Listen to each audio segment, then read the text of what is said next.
আসসালামু আলাইকুম রহমতুল্লাহি বারাকাতু। তো কেমন আছেন আপনারা সবাই, আপু ভাইয়ারা? আমি আলহামদুলিল্লাহ ভালো আছি। তো আজকে ইউটিউবের ভিডিওর মধ্যে আজকে আমি নতুন ভয়েস দিতে আছি, কারণ আমি নতুন, আমি সাজিয়ে কথা বলতে পারি না। তো তার জন্য যদি আমার কথায় কোনো ভুল হয়ে থাকে তাহলে আপনারা আমার দৃষ্টিতে দেখবেন, আর পারলে আপনাদের ভালোবাসা দিয়ে আমাকে উৎসাহিত করবেন। তো এই যে আমি গ্রামে থাকি, আমার পাশের ঘর ভিডিও করলাম।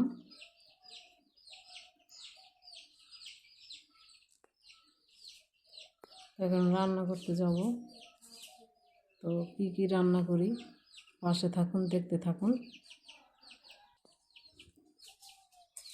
এই যে চাউল নিতেছি, চাউল নিয়ে এখন চাউল ধুয়ে ভাত রান্না করার জন্য ভাত উঠাই দিব।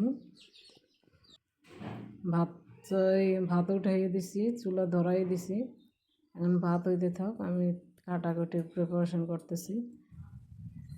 ভাতটা উঠলেও গেছে,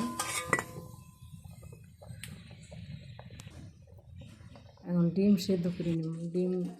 ডিম আর পটল ভাজা করবো, তো তার জন্য ডিমটা সেদ্ধ করে নিয়েছি, আর ভাত ঘর দিয়ে দিছি মাছ গালানোর জন্য।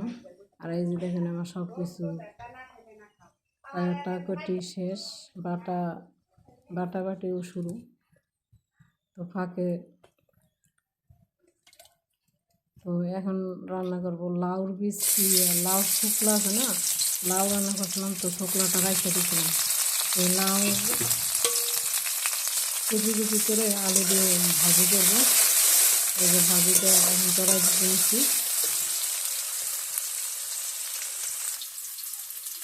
ডিম উঠে আর ঠান্ডা পানিতে দিয়ে রাখছি, যেন ডিমটা ঠান্ডা হইলে যেন সবটা আরাম হবে, তার জন্য।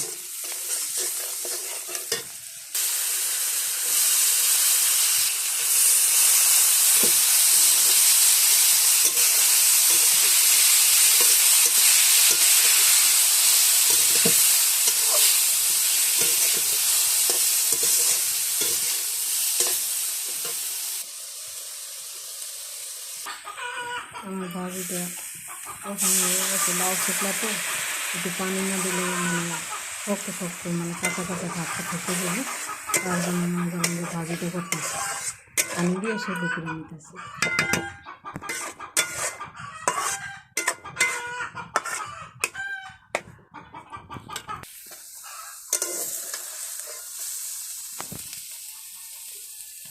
ভাজিটা হয়ে গেছে, নামিয়ে নেব। এখন রসুনটা বাটতে নিব। ডিম আর পটল ভাজার জন্য হলুদ দিয়ে মুখিয়ে নিলাম। এখন ডিম পটলটা ভাইজা তারপর ভুনা করলে রান্নাটা শেষ।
আমার ভাজাগুলো কমপ্লিট হয়ে গেছে, এখন মশলা উঠাই দিতেছি।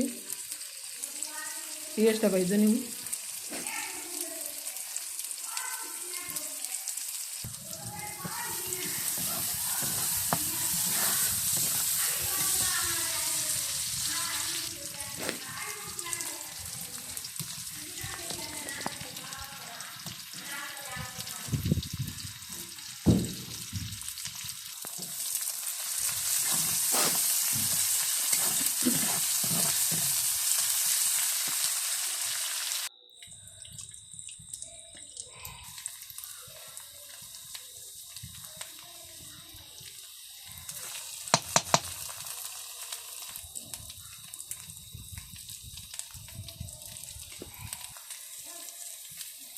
এখন কষাইয়ে পানিটা দিয়ে দেবো।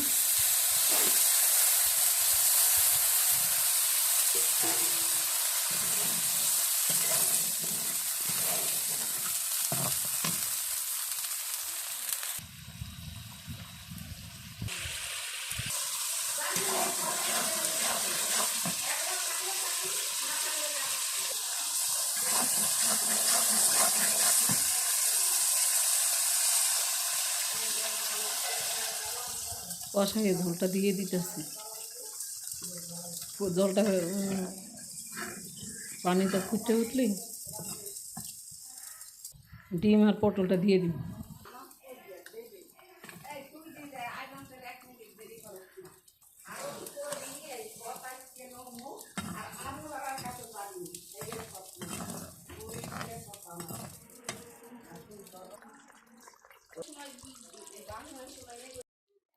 অবশেষে যে রান্নাটা কমপ্লিট হয়ে গেছে।